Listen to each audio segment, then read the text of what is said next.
Hey everybody, welcome back to MIBT. Make it be there. If this is your first time here, welcome to our football officiating party. I had a great question come in from one of our viewers, and I loved it so much I knew we had to make a video about it. The comment went something like this. Can you cover the aspects of the kicking game related to fourth down and extra points with the kicking team in scrimmage kick formation using numbering exceptions? And what is the restriction once the snapper puts his hand on the ball? First of all, excellent question. Great attention to detail here. And second, there is a lot to unpack here. So today we're going to break this down in a fun, simple, and maybe slightly ridiculous way because, high school football rules can get a little wild sometimes. All right, let's get into it. So before we go too deep, let's make sure we're all speaking the same language. In high school football, under the NFHS rules, teams are allowed to use numbering exceptions on fourth down or for extra point attempts if they line up in a legal scrimmage kick formation. What is a legal scrimmage kick formation? A legal scrimmage kick formation is either a player who is lined up 10 yards behind the snapper to receive a snap, like a punter, or a player who is lined up 7 yards behind the snapper in a position to hold for a place kick, with another player being 3 yards behind the holder. On fourth down or on a try, only in a legal scrimmage kick formation, as we just defined, can the offense have players wearing numbers other than 50 through 79 on the interior line. Any other down in a legal scrimmage kick formation, it can only be the snapper. Now, we normally know the interior linemen have to wear numbers 50 through 79, but the exception lets us use these other numbers when we're in a kicking situation. Got it? Good. Now, here's the kicker. Yes, pun very much intended. Once the snapper puts his hands on the ball, any player who's made ineligible by position of this numbering exception stays ineligible for the entire down. No takebacks, no do-overs, no, wait, I'm moving to the end of the line now, so I'm good, right? Nope, it doesn't matter. Once the snapper's hand is on the ball, those ineligibles by position are locked in. You could call a play like from the movie Little Giants, the annexation of Puerto Rico, and he's still ineligible. It doesn't matter. If a player was covered when the snapper touched the ball and is ineligible because of the numbering exceptions, they're stuck like that the whole play. It's 4th and 3 from the 36. The kicking team lines up in a scrimmage kick formation, and they are using numbering exceptions because, hey, they can, right? The snapper has his hands on the ball, and then the left slot receiver starts shifting across the formation, with the wideout at the bottom of the screen dropping into the backfield. We're still good. The formation is still legal, 4 players in the backfield with proper numbering. Now, here's the problem. Number 4 was lined up inside and covered when the snapper touched the ball.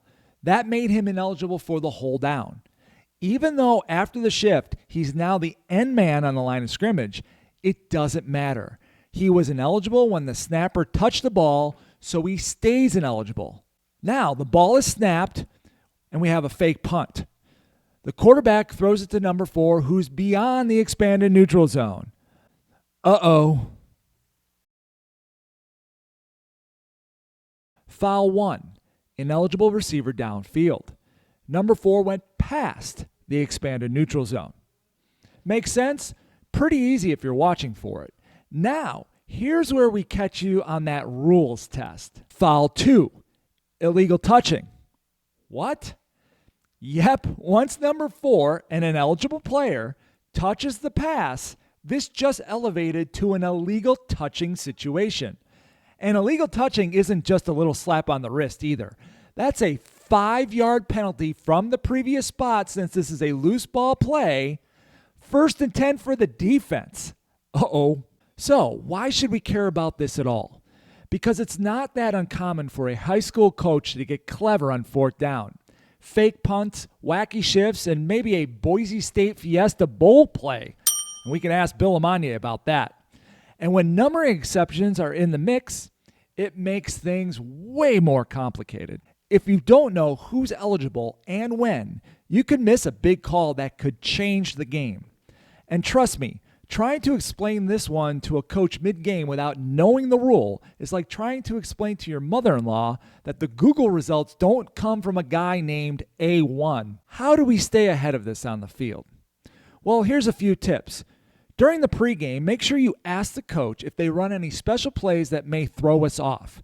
You might get a heads up on this, but most likely you won't. And then during the warm-ups, watch the scrimmage kick formations.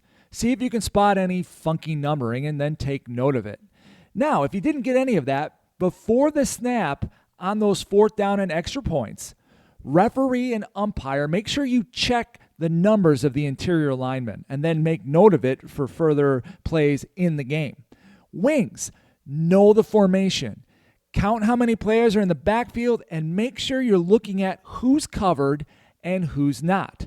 Now, on the play that we watched, the line judge especially, he needed to take a mental note or screenshot of that inside player being covered so we would have that information to share with the crew. If players shift, we need to mentally track those who are already ineligible and say to ourselves, or on our O2Os if we have them, number 4 is still ineligible. When the play breaks, we are way ahead of it then. If you do miss this, look, nobody's perfect. But if something feels off after the play, don't be afraid to get the crew together and have a real quick chat. Talking it out and reconstructing it, if you can, might allow you to catch that illegal touching before moving to the next down. And if you don't, well, file it away for the post-game film session, and trust me, you'll learn a lot. So to recap, numbering exceptions allowed only on 4th down and extra points in legal scrimmage kick formations, and then only the snapper on any other down. Once the snapper touches the ball, ineligibles by position stay ineligible the whole down. No amount of shifting fixes it.